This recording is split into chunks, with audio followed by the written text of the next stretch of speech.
누가복음서 12장 32절. 적은 양무리여 두려워하지 말라. 너희 아버지께서 그 왕국을 너희에게 주시는 것을 참으로 기뻐하시느니라. 아멘. 위그노들은 믿음을 지키기 위해서 믿음의 핵심과 본질이 아닌 것은 과감하게 포기했습니다. 그리고 믿음을 방해하는 모든 것에 대해서 목숨 걸고 저항을 했습니다. 위그노 시대의 개괄적인 역사는 지난주일 말씀을 드렸습니다. 오늘은 위그노가 승리할 수 있었던 신앙적, 정신적 지주에 대해서 말씀을 드리려고 합니다. 1557년 위그노들이 생자크 거리에 한 건물에 숨어서 예배를 드리다 발각이 되었습니다. 그래서 120명이 끌려가서 지하 감옥에 갇혔고요. 그러나 그들은 지하 감옥에서도 예배를 포기하지 않았습니다. 그들 중에서 지도자급에 해당되는 9명은 화형을 당했습니다. 그때 모두 당당한 모습으로 예수 그리스도 믿음을 외치면서 불 속으로 들어갔습니다. 자, 그 9명 중에 23세의 미망인이었던 그라브롱 부인이 있었습니다. 그는 장작더미에 올라가면서 흰 드레스와 면사포를 썼습니다. 그동안 남편의 죽음을 애도하면서 상복을 입고 있었는데 이제 죽음을 눈앞에 두고 예수 그리스도와 결혼식장에 들어가는 기쁜 신부의 모습을 하고 단장을 했습니다.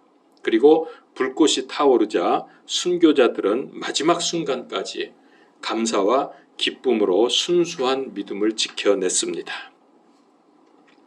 자, 위그노들의 이런 어마어마한 핍박들이 있었는데 그 순교자들 중에서 꼭 알아두어야 할 순교자가 한 사람 있습니다.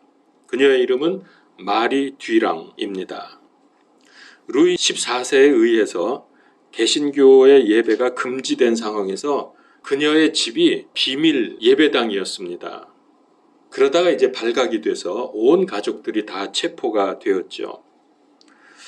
이 시대를 이제 광야교회 시대라고 말하였는데 그 비밀교회의 목사였던 마리 뒤랑의 오빠가 피에르 뒤랑입니다.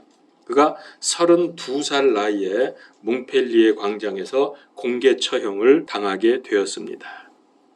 그는 오직 예수 그리스도의 진리를 선포했고 진리의 말씀대로 살았습니다.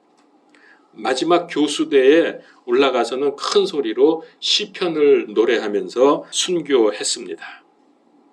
그리고 그 아버지는 재판소의 서기였는데 에티엔 뒤랑 그리고 어머니도 1729년에 체포되어서 14년간 감옥에 갇혀 있다가 순교하게 됩니다. 그러니까 개혁 신앙을 가졌다고 하는 이유로 온 가족이 체포돼서 모두 순교의 길을 걷게 된 것입니다. 이제 혼자 남은 마리 뒤랑, 믿음과 양심의 자유를 지키기 위해서 저항을 했습니다. 그녀는 38년 동안 감옥 생활을 하면서 언제든지 개종만 하면 풀려날 수 있다고 회유를 받았지만은 끝까지 저항하다가 죽임을 당했습니다. 그때 감옥에 들어갈 때 19살 소녀였습니다. 그는 믿음을 저버릴 수 없다면서 거부를 했는데요. 그가 잡혀있던 감옥이 지금도 존재하고 있습니다. 맨 앞에 사진을 보시면 이 여자가 마리 뒤랑, 지금 제가 말씀드리는 뒤랑이고요. 그 다음 사진을 보시면 거기 써 있죠. 햇볕이 들지 않는 콩스탕스 감옥이라는데 바로 이 감옥에 갇혀 있었습니다. 여기는 사진을 보시면 알지만은 빛이 들어가지 않는 감옥이에요. 저 종탑 꼭대기에 조그만 창이 몇 개 있는데 글로 들어가서 그 아래까지 내려가야 되니까 얼마나 깜깜했을까 하는 것은 우리가 짐작할 수 있겠죠. 거의 어두움 속에서 38년을 살게 된 것입니다. 그리고 그것도 그냥이 아니고 손과 발에 착고를 찬 상태에서 여기서 진행이 됩니다. 그 다음 사진을 보시면 손발에 채웠던 착고라고 되어 있죠. 이런 거를 손과 발에 채워가지고서 거동이 매우 불편합니다. 아프고 무겁고 이거를 차고서 생활을 해야 했던 것입니다. 그런 감옥에서도 그녀는 예배자의 삶을 살았습니다. 그리고 감옥의 동료들을 믿음으로 이끌면서 돌보아 주었습니다. 그녀가 감옥에 들어가니까 그 감옥이 예배당이 되어버렸습니다. 그리고 그곳에 있는 동안 마리 뒤랑은 감옥 안에 바닥에 구멍이 하나 이렇게 뚫려 있어요. 그게 우물입니다. 그러니까 그 안에서 필요한 물들은 거기서 자기들이 길어서 써야 되는 겁니다. 그냥 구멍 하나가 바닥에 뻥 뚫려 있었는데 그 구멍 옆에다가 마리 뒤랑이 자기 머리핀으로 38년 있으면서 돌바닥에다가 단어를 하나 새겨 놓았습니다. 그게 레지스테라고 하는 저항하라라는 뜻입니다. 저항하라. 다음 사진을 보시면 돌 같은 데다가 REG 뭐 이렇게 해서 레지스테라고 써놨죠. 이게 저항하라는 뜻입니다. 비진리에 저항하고 양심의 자유를 지키기 위해서 저항하고 복음을 위해서 저항하라는 말입니다.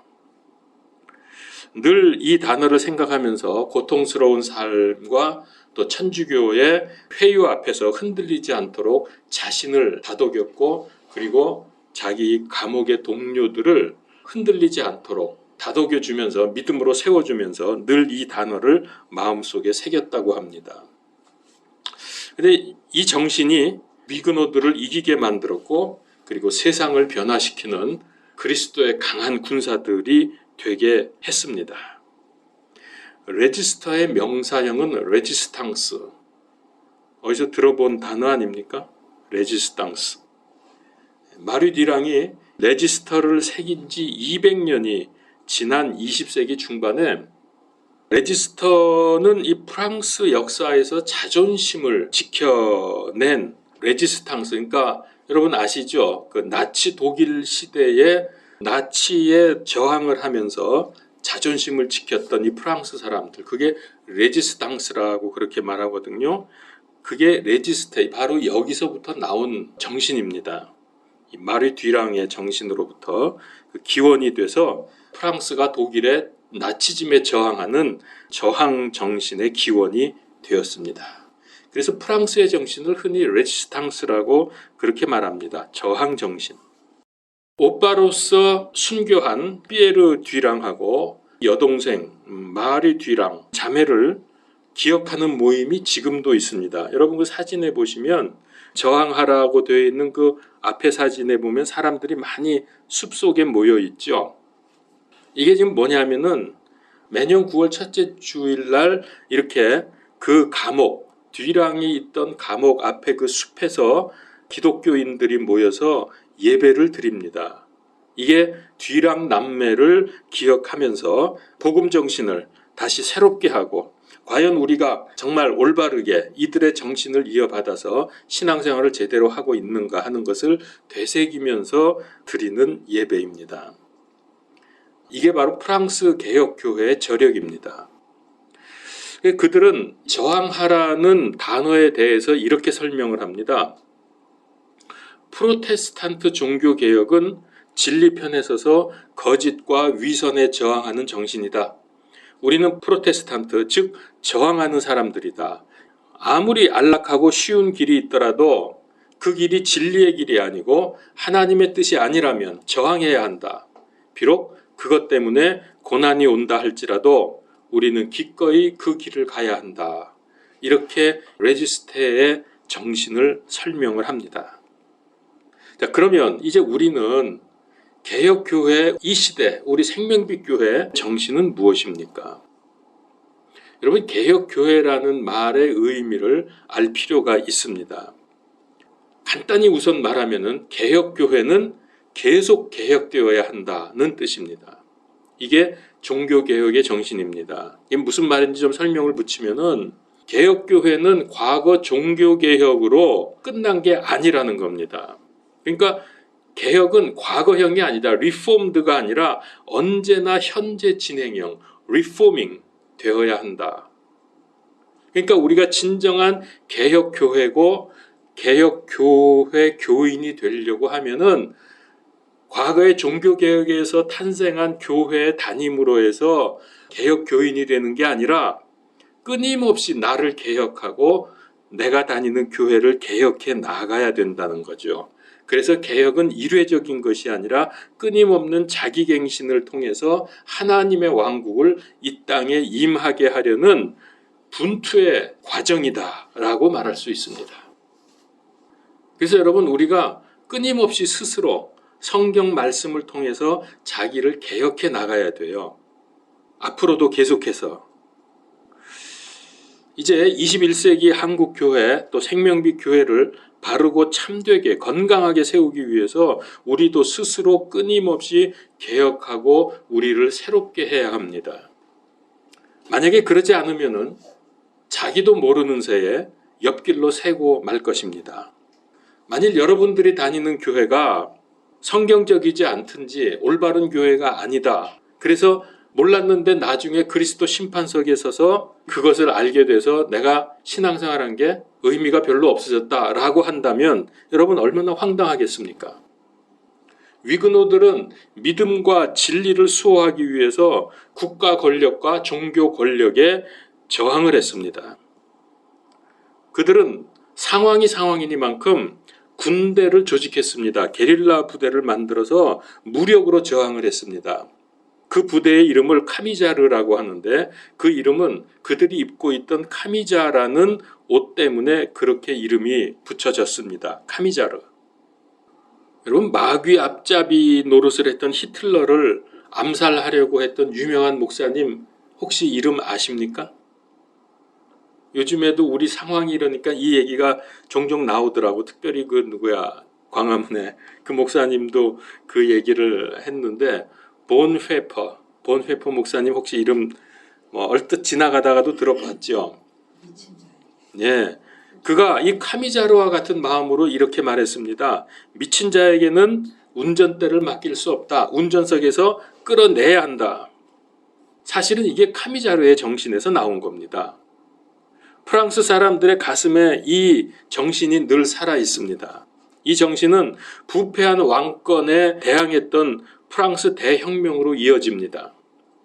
20세기에는 나치의 불의에 항거했던 프랑스 레지스탕스 운동으로 다시 이 저항 정신이 살아납니다. 자, 위그노의 정체성을 표현하는 상징 중에 중요한 한 가지가 있는데 망치와 모루라는 겁니다. 여러분 그 사진에 보면은 저항하라 헤지스테 그 다음 사진에 보면은 웬 군인 같은 세 사람이 망치를 휘두르고 있죠. 이게 망치와 모루라는 그림인데 모루는 그 밑에 바닥에 망치로 두들기는 그 쇠판을 말합니다. 대장장이는 빨갛게 달구어진 쇠를 모루 위에 올려놓고 망치로 사정없이 두들기면서 자신이 원하는 모양으로 그 쇠를 만들어 나갑니다. 그게 망치와 모루죠. 망치와 모루 사이에서 무수히 망치질 당하는 이 모습은 피할 수 없는 고통과 위험한 상황에 놓여 있다는 그런 의미입니다. 자, 여기 그림에서 망치질하는 세 사람은 위그노를 핍박하는 세력이고 망치질은 핍박을 의미합니다. 그리고 그림 둘레에 글씨가 쓰여져 있죠. 그건 무슨 뜻이냐면 아무리 망치질해도 쇠는 결코 닳아 없어지지 않는다. 결국 망치만 닳아 없어지게 될 것이다 라는 뜻입니다. 위그노들이 박해의 고통을 극복하고 궁극적으로 승리한 두 가지 비결이 있었습니다. 첫 번째는 하나님의 말씀입니다. 망치와 모루 그림에서 그 밑에 보면은 부러진 망치하고 성경책이 보입니다. 그건 뭐냐면은 박해의 망치를 부러뜨릴 수 있는 것은 오직 하나님의 말씀 성경뿐이라고 하는 그런 뜻이고요. 그리고 두 번째 비결이 있는데 그것은 인내입니다. 성도의 인내. 위그노들은 용기와 인내로 결국은 박해를 이기고 승리했습니다. 위그노의 불굴의 믿음, 정체성, 고난을 나타내는 상징이 있는데요. 그게 지금 말씀드린 망치와 모루이고요. 그 다음 사진을 보시면 이게 비둘기 같은 게 있고 십자가가 보이죠. 이게 위그노들이 가지고 다녔던 십자가 문양입니다. 위그노의 십자가라고 그렇게 말합니다. 그리고 그 다음에 보면은 그 십자가에 대한 그 설명이 있는데요. 그거는 글씨가 좀 잘 보이는지 모르겠습니다. 나중에 보시면 되고요. 그 다음 사진을 보면은 지난주에 보여드렸던 광야시대의 강대상, 이게 분해가 된다 그랬죠. 그래서 누가 온다 그러면 이제 분해해서 곧바로 뛰는 분리형, 조립형 강대상이고요. 그리고 이제 또 있습니다. 사진에는 제가 준비를 못했지만은 분리형 성찬기도 있었습니다. 자, 이런 것들은 위그노들이 박해와 광야 시대의 시절을 통과하면서 다 만들어진 것들입니다. 위그노들의 성지라고 할 수 있는 박물관이 있는데요. 광야박물관이라는 이름이 붙어 있는데 그 박물관에 그림이 하나 걸려 있어요. 그 다음 사진을 보시면 웬 사람이 하나 있고 그 옆에 글씨가 써 있죠. 이거는 뭐냐면은 이 사람은 박해받는 위그노, 감옥에서 지금 박해받는 위그노고 그 옆에는 위그노가 기도하는 기도문이 기록되어 있습니다. 기도의 내용은 뭐냐면은 주님, 저를 묶고 있는 이 쇠고리를 결혼 반지로 보게 하소서. 저를 끌고 가는 이 쇠사슬을 당신의 사랑의 사슬로 보게 하소서라는 문구입니다. 현대교회의 위상은 무엇입니까? 코로나 바이러스로 예배와 활동이 많은 억압을 받고 있습니다. 제가 이번에 8.15, 8.16 광화문과 종로에 나가봤더니 방역을 이유로 해서 합법적인 산책, 1인 시위도 못하도록 뉴스에 보니까 10,000명이 넘는 경찰이 있었고요. 그 다음에 500대가 넘는 경찰 버스가 이 펜스로처럼 이렇게 전부 막아 놓았습니다. 그런데 정작 경찰들은 방역을 위한다고 하면서 자기들은 그 방역 수칙을 어기고 있었습니다. 2m를 이야기를 하는데 그들은 50cm도 안 되는 촘촘히 붙어가지고 사람들을 막고 서 있는 거 여러분 아마 다 아실 겁니다. 그 다음 사진을 보십시오. 인터넷에 떠 있는 사진 좀 뽑아봤는데 딱딱 붙어 있잖아요. 그리고 여기 그늘에서는 모여서 담배 피고 있고요. 그 다음 사진을 보십시오. 보면은 이렇게 빽빽이 서가지고서 행인을 막고 있는 그런 사진입니다. 전 이거 보면서 도대체 누가 누구를 단속하고 있는지, 이 행인이 경찰들 단속해야 되는 거 아닙니까? 이렇게 방역 수칙을 어기고 있으면. 이런 건 이 정권의 내로남불의 빙상의 일각도 안 되죠. 그동안 우리가 참 이런 걸 많이 봐왔는데 공평하지 못한 정책으로 교회를 무너뜨리는 데 초점이 있습니다. 그러니까 단순히 이들이 그냥 공권력을 가지고 사람들을 억압하는 게 아니라 그렇게 하는 핵심에는 교회가 있다는 거예요. 이걸 우리가 알아야 돼요. 교회를 무너뜨리기 위해서 지금 이런 짓들을 하고 있는 겁니다. 그래서 지금 수많은 교회들이 무너졌습니다. 그리고 아직 무너지지 않았다고 해도 대부분의 지금 교회들이 존폐 위기에 직면해 있습니다. 여러분, 이럴 때 현대교회가 위그노에게서 해법의 실마리를 찾아야 한다고 생각합니다. 어떻게 하면 되느냐? 위그노처럼 하면 됩니다.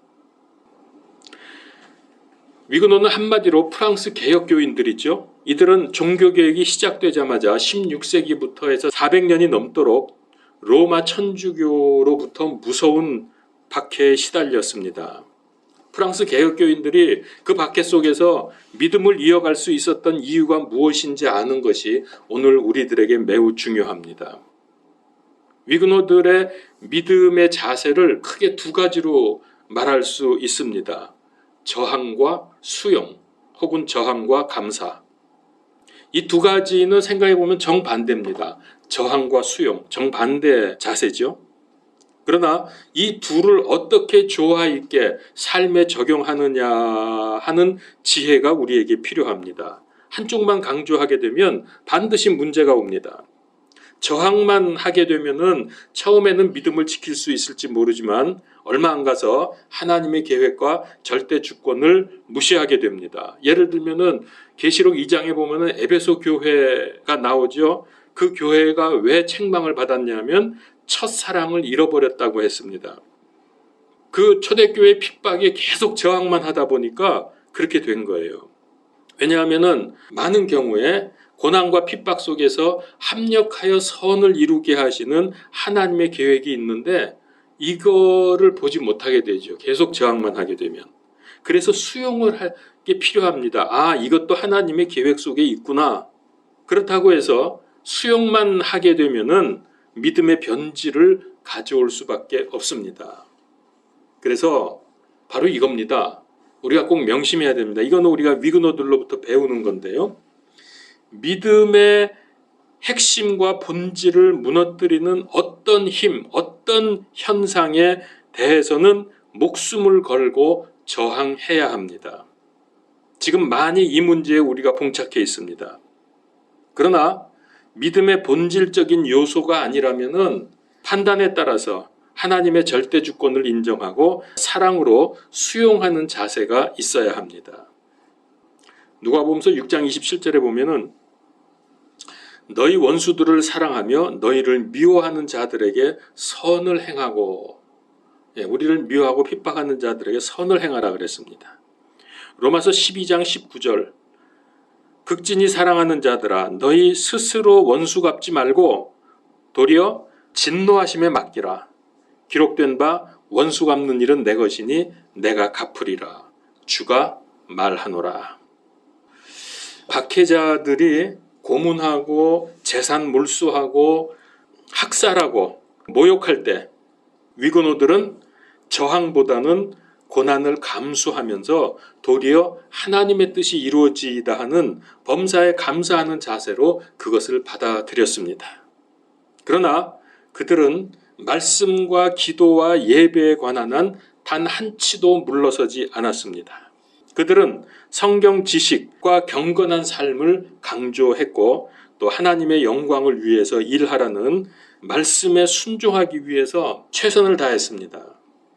그들 기록에 의하면 주일 예배를 드리기 위해서 주중에 해야 될 모든 일들을 열심히 다 마치고 소명에 충실했고 소망 중에 고난을 이겨내었습니다. 오늘 여러분 누가복음서 12장 32절 본문 말씀으로 택한 구절 다시 한번 볼까요? 12장 32절 누가복음서 다시 읽을 테니까 잘 뜻을 생각해 보십시오. 적은 양무리여 두려워하지 말라. 너희 아버지께서 너희 왕국을 너희에게 주시는 것을 참으로 기뻐하시느니라. 이 구절이 뭐냐면요. 위그노들의 성구입니다. 위그노들이 이 구절 붙들고 견딜 수 있었던 거예요. 그 어려움 속에서. 너희 적은 양무리여 두려워하지 말라. 너희 아버지께서 그 왕국을 너희에게 주시는 것을 참으로 기뻐하시느니라. 그때까지는 라틴어 성경만 있었기 때문에 신자들이 성경을 읽을 수가 없었어요. 라틴어를 배우지 않으면은. 성경을 읽지 못하니까 성경이 내용이 뭔지를 모르는 거예요. 그리고 심지어는 성경을 가지고 있는 것조차 금지하고 있었던 때입니다. 이게 천주교가 했던 짓들입니다. 그러다가 종교개혁을 전후로 해서 각 나라 말로 이 개혁자들이 성경을 번역해 나갔습니다. 그때 프랑스어로도 성경이 번역되었습니다. 자, 그러니까 위그노들이 성경을 읽고서 묵상을 하면서 그들은 거기서 깨달은 가장 중요한 것 중에 하나가 뭐냐면 사람이 하나님의 형상으로 지어졌구나. 이걸 알게 된 거예요. 성경을 읽으니까. 이게 얼마나 중요한 겁니까? 지금까지 백성들은 천주교와 왕을 위해서 자기네들이 존재하는 걸로 알고 있었습니다. 그리고 인생은 그러겠거니 하면서 그저 억압 속에서 살고 있었다가 그게 아니라 우리 인간은 하나님의 형상으로 지어졌구나. 하나님 앞에서 너무나 귀중한 존재구나 하는 것을 각성하기 시작한 거죠. 그렇게 되니까 이제 사태가 달라집니다. 그래서 그들은 이것을 깨달으면서 더욱 힘이 있고 큰 핍박 속에서도 무너지지 않고 더 이상 그들에게 굴종하지 아니하는 그러한 믿음을 유지할 수 있게 된 것입니다. 그런데 오늘날 교회들을 보십시오. 여러분, 오늘날 교회 목사들은 하나님의 손에 붙들린 특별한 존재가 되었습니다. 교회의 모든 것을 목사가 결정하고 주장합니다. 목사가 교회 안에서 절대 권력을 가지고 있습니다. 이런 주장의 근거로서 뭐라고 말하냐면 예수님이 누구와 상의했냐? 누구와 의논해서 예수님이 일을 했냐? 그런 적 없다는 거죠. 예수님은 신적 권위로 명령하면서 이끌어 갔다는 겁니다.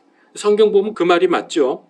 예수님이 제자들과 우리 어떻게 할까? 이렇게 할까? 저렇게 할까? 의논했습니까? 그리고 선택을 위해서 고민하셨습니까? 그런 적 없어요, 예수님은. 그래서 목사는 상의하지 않고 누구와 의논하지 않고 결정하고 교인 누구도 항변하지 못하는 그런 무소불위의 권력으로 군림하는 교회가 참 지금 많습니다. 과연 이런 생각이 맞습니까? 그건 예수님께서 하나님으로서 신적인 권위를 가지셨기 때문인 것이지 목사가 예수님입니까? 목사가 하나님입니까? 목사의 결정은 항상 올바릅니까? 어림도 없습니다. 자, 그러면 어떻게 해야 됩니까? 제자들을 보십시오. 사도행전 15장에 보면은 예루살렘 공의회가 열렸습니다. 그 왜 열렸냐면은 바울이 이방인들에게 복음을 전했더니 이 유대인 크리스찬들이 의문이 생긴 거예요. 저 이방인들이 복음을 받았는데 그러면 저들도 할례를 받아야 하는가? 저들도 율법을 지켜야 하는가? 이 문제로 갑론을박 예루살렘 교회에서 격론이 벌어졌습니다. 물론 그때 예수님이셨다면 그건 이런 거야 하면 끝나겠지만은 제자들은 많은 논쟁을 했습니다. 사도행전 15장에 나오는 얘기입니다.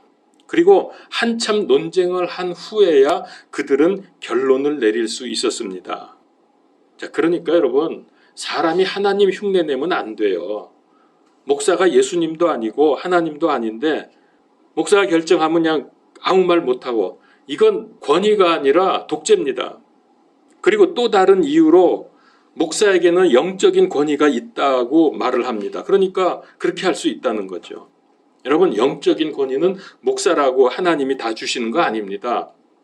누구에게 주시느냐? 영적 생활 잘하고 말씀에 순종하는 사람에게 주시는 하나님의 은혜의 선물이지 목사면 그냥 무조건 다 영적인 권위를 주는 게 아닙니다.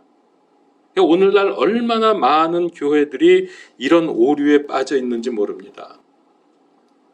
심지어 교인들도 목사의 지시와 결정에 무조건 아멘 하고 따르는 게 좋은 믿음이라고 생각을 합니다. 목사님 하시는 말씀에 토를 달면 불신앙이라는 거죠. 여러분, 그런 교회 다녀보셨습니까? 도대체 성경을 읽는 건지 선반에 올려놓고 모셔놓고 있는 건지 모르겠습니다. 물론 목사는 성경을 전문적으로 훈련받고 또 훈련하고 있기 때문에 교회에서 목사에게 무게가 실리는 것은 사실입니다.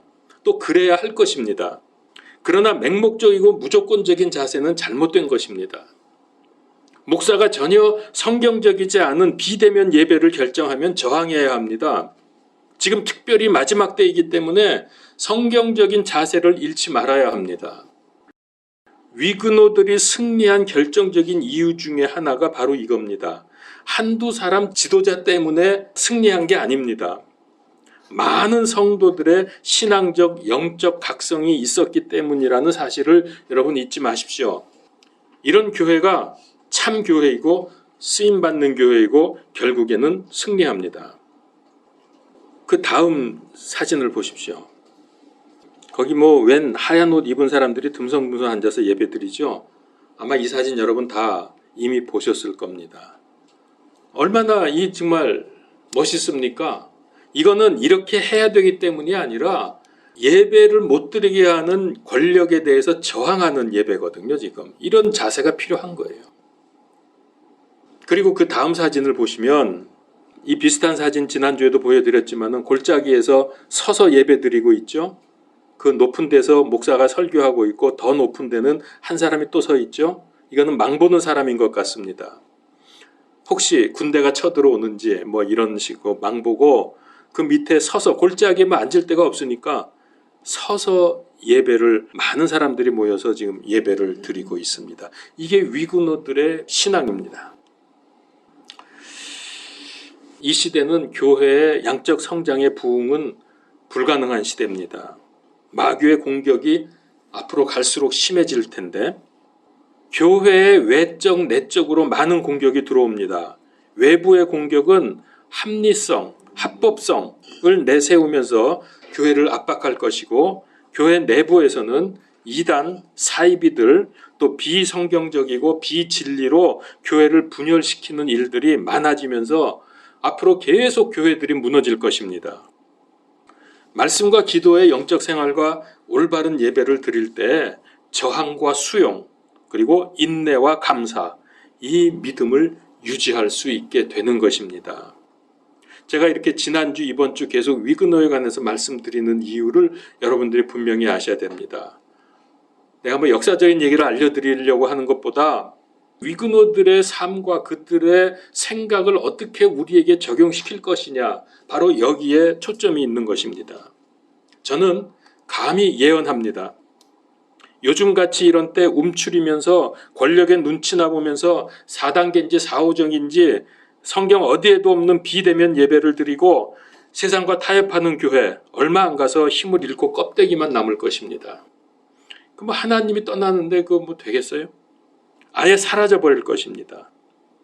그러나 성경 말씀대로 모이기를 힘쓰고 세상 권력보다 하나님께 순종하기를 지속한다면 당장은 고난과 비난을 받을지 몰라도 머지않아서 하나님으로부터 인정받고 쓰임받는 참 교회가 될 것입니다. 바로 이것이 교회 역사의 교훈이고 위그너를 통한 하나님께서 우리에게 주시는 신앙의 교훈입니다. 이런 교회가 많을수록 앞으로 교회는 가공할 만한 그런 환난을 당할 텐데 그 전에 놀랍게 복음 사역을 감당할 수 있는 축복을 누리게 될 것입니다. 이 시대를 잘 읽읍시다. 기도합시다. 은혜의 하나님, 위그너들을 통해서 우리에게 본을 보여주신 것 감사합니다. 우리가 어떻게 이 시대에 처신해야 되고 어떻게 교회를 섬겨 나아가야 할지 알게 하심을 감사합니다. 우리의 육적인 생명이나 세상에 가진 일시적인 것들에 매이지 말게 하시고 하나님, 영적인 것, 진리 추구하면서 승리하는 하나님의 일꾼들이 다 되게 하여 주옵소서. 또 우리 생명빛 교회가 되게 하여 주시옵소서. 세상에는 많은 위험과 회유와 협박과 박해가 있습니다.